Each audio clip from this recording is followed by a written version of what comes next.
بچے پالنا بھی دین ہے، رزق حلال کمانا بھی دین ہے، نوکری پہ جانا بھی دین، دکان کھولنا بھی، یہ تو سارا دین ہے۔ ہمیں تو دنیا داری دی نہیں، ہمیں تو دین ہی دین دیا ہے نبی پاک صلی اللہ علیہ وسلم۔ میرے عزیز، پہلی بات کہ اپنے ایمان کی مضبوطی، تگڑائی، اپنے ایمان پر مضبوط ہو کے، اور یہ جو روز فتنے نئے سے نئے پیدا ہوتے ہیں نا، یہ ہمارے ایمان کو ضائع کرتے ہیں۔ یہ جو ٹی وی پہ اسکالر بیٹھے ہوتے ہیں نا، یہ جو کہانیاں سناتے ہیں یورپ میں یہ ہوتا ہے، فلاں جگہ یہ ہوتا ہے، آپ یقین کریں مجھے بڑا دکھ ہوتا ہے جب میں کسی سیاستدان کی زبان سے یورپ کی بات سنتا ہوں۔ میں کہتا ہوں ظالم، تجھے ابو بکر صدیق بھول گئے؟ تجھے فاروق اعظم بھول گئے ہیں؟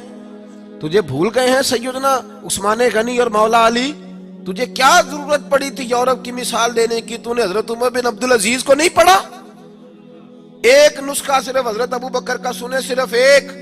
پہلے دن جب خلیفہ بنے تو حضرت ابو بکر صدیق سر پہ رکھ کے نا ٹوکری بازار چلے کاروبار کرنے، حضرت عمر نے روکا، کہا صاحب کدھر جا رہے ہو؟ آپ ہمارے خلیفہ ہیں۔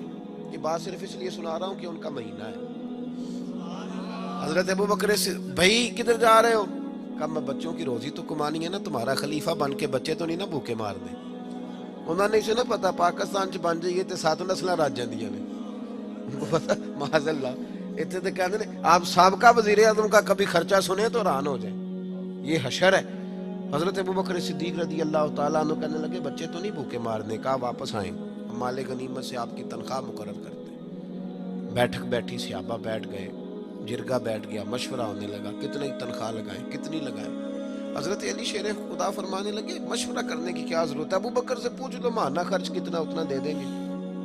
تو حضرت صدیق اکبر سے پوچھا جناب کا خرچہ کتنا ہے، اتنی تنخواہ لگا دیتے ہیں۔ فرمایا خرچہ نہ پوچھو، جتنی ایک مزدور کی تنخواہ ہے میری بھی اتنی لگا دو۔ کتنی؟ کس کی تنخواہ؟ بول کے بتائیں، سارے بولیں۔ جتنی مزدور کی تنخواہ ہے میری بھی۔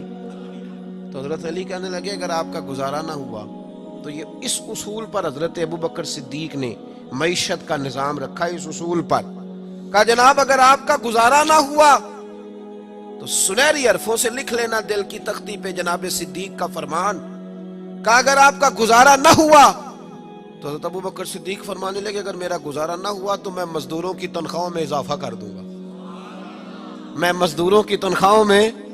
فرمایا جب ان کا گزارا ہوگا تو ابو بکر کا بھی ہونا شروع ہو جائے گا۔ جس قوم کے اندر بادشاہ کی اور مزدور کی تنخواہ ایک برابر ہو وہاں قتل نہیں ہوتے، وہاں ڈکیتیاں نہیں ہوتی، وہاں چوریاں نہیں ہوتی، وہاں چھوٹے بڑے کی تمیز، پھر باقی پھر مساوات، عدل، پیار قائم ہوتا ہے۔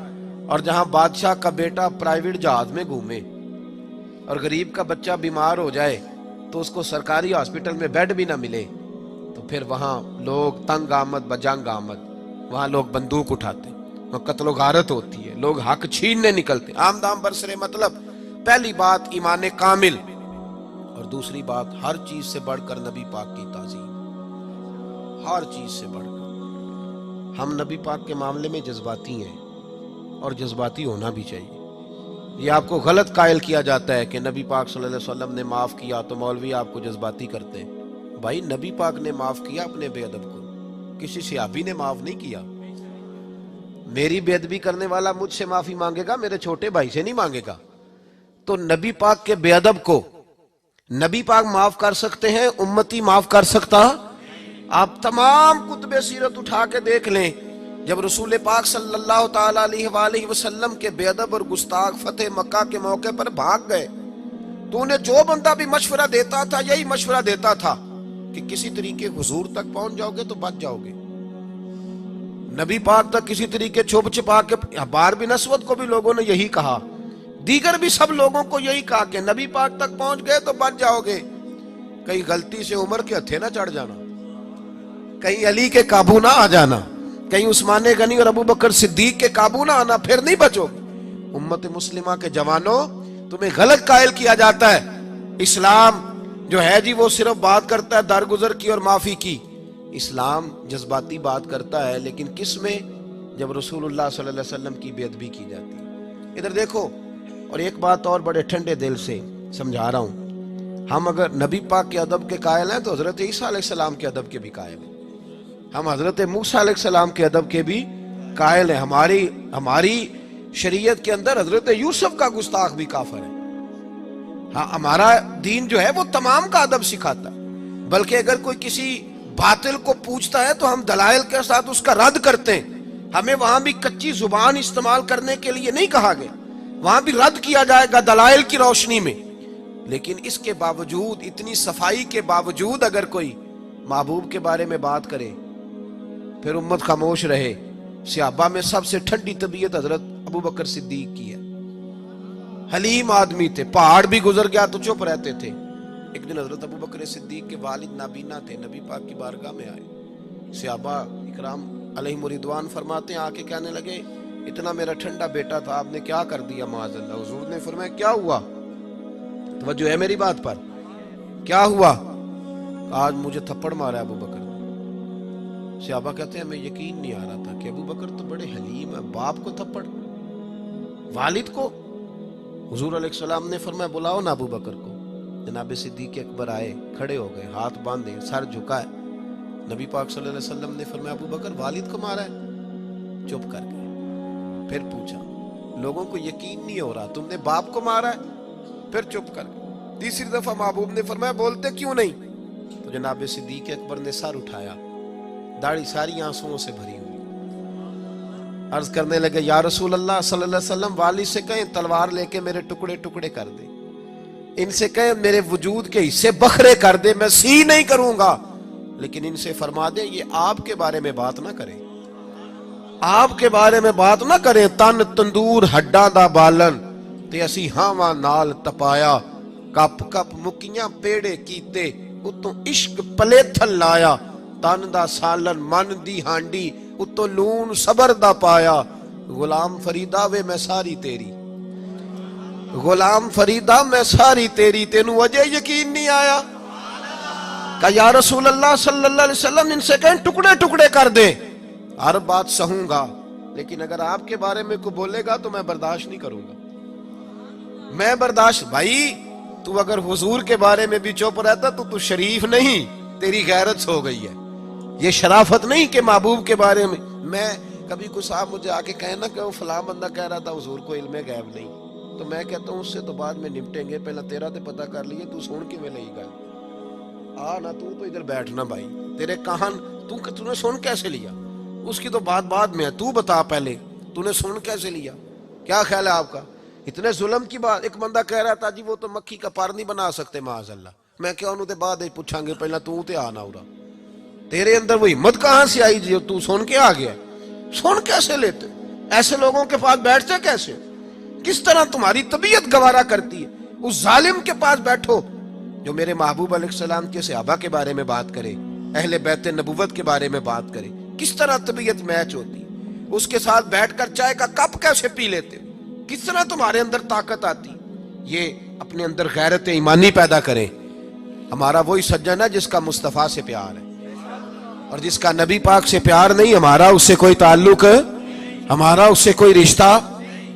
امیر ملت حافظ پیر جماعت علی شاہ صاحب محدث علی پوری رحمت اللہ تعالی علیہ فرمایا کرتے تھے، آپ فرمایا کرتے تھے مصطفیٰ سے پیار کرو گے تو بچ جاؤ. کیا خوبصورت جملہ ہے. اور فرماتے تھے حضور کی تعظیم کرو گے تو بن جاؤ گے، خود بن جاؤ گے، اللہ تعالیٰ تمہیں عزتوں سے نواز دے گا. اب تیسری بات کی طرف آئیں. حضور کی تعظیم بھی کرنی ہے اور نبی پاک کی فرما برداری بھی کرنی ہے. جو حضور کہیں وہ کرنا ہے. توجہ ہے میری بات پر؟ ادھر دیکھیں، جو حضور کہیں کہ گنجائش لبنی جی، اب دیکھیں اب تھوڑا تھوڑا بولتے ہیں، اب تھوڑا تھوڑا لیکن نہ کرنا ہوتے کونتے نے پہ. حکیم کوئی سیانا ہونا بڑا دور سمجھدار حکیم، تو وہ نسخہ بتائے تو بندے کہتے ہیں کاغذ قلم لاؤ لکھ لیں. صحیح ہے نا جی، لکھتے ہیں نا جی. بلکہ حکیم تو نسخہ دیتے ہی نہیں تھے، وہ قبروں میں لے گئے ساتھ، اللہ ماشاء اللہ دیا ہی نہیں. اس لیے حکمت زیادہ پروان نہیں چڑھ پا رہی. یاد رکھیں کوئی سیانا بندہ بات کرے تو لکھ لینی چاہیے، تو اگر مصطفیٰ ہمیں کچھ سمجھائیں. صحابہ نے پتہ اطاعت کس طرح کی ہے. ادھر دیکھو کنز المال میں حدیث ہے، نبی پاک صلی اللہ علیہ وسلم جمعے کا خطبہ دے رہے تھے، ایک بندہ اٹھ کے کھڑا ہو گیا، حضور نے فرمایا بیٹھ جاؤ. بندہ کھڑا ہے، فرمایا بیٹھ جاؤ. مطلق حکم ہے، نام نہیں لیا کسی کا. بیٹھ جاؤ. ایک بندہ کھڑا تھا، بیٹھ جاؤ. حضرت عبداللہ بن رواحہ مسجد کی گلی میں تھے، آئے نہیں تھے، ان کے کانوں میں آواز گئی، وہ وہیں بیٹھ گئے۔ حضرت انس بن مالک رضی اللہ تعالیٰ عنہ فرماتے ہیں میں اپنے گھر سے نکلا تھا، ابھی گھر کے دروازے پہ تھا، میرے کانوں میں آواز گئی، میں وہیں بیٹھ گیا۔ حضرت مرثد بن ابی مرثد رضی اللہ تعالیٰ عنہ فرماتے ہیں میں وہاں تھا جہاں لوگوں نے جوتے اتارے، کانوں میں آواز گئی بیٹھ جاؤ، میں بیٹھ گیا۔ فرماتے ہیں نماز مکمل ہوئی، نبی پاک صلی اللہ علیہ وسلم نے بعد میں جب صحابہ ملنے آئے تو فرمایا عبداللہ جمعہ کہاں پڑھا؟ کہا حضور گلی میں۔ وہاں کیوں بیٹھے تھے؟ کہا یا رسول اللہ آپ نے تو کہا تھا بیٹھ جاؤ۔ اور تمہیں کب کہا تھا؟ تو اس کو کہا تھا۔ انس تم کہاں تھے؟ یا رسول اللہ گھر کے دروازے پہ۔ کیوں؟ حضور آپ نے تو کہا تھا بیٹھ جاؤ۔ نبی پاک صلی اللہ علیہ وسلم نے فرمایا مرثد بن ابی مرثد تم کدھر تھے؟ حضور وہ کونے میں جگہ ملی وہیں تھا۔ وہاں کیوں؟ حضور آپ نے کہا تھا بیٹھ جاؤ۔ میرے محبوب نے فرمایا میں نے تو اس سے کہا تھا، حضور آپ نے نام نہیں لیا، جس کے کان میں آواز گئی وہ یہی سمجھا کہ میرے لیے حکم ہو رہا ہے۔ یہاں نام لے کے نامینیٹ کر کے بھی حکم کرو تو بندے کہتے ہیں وہ دوسرا نہیں کر سکتا، کوئی ساری شریعت معاذ اللہ میرے لیے۔ حضور نے مطلق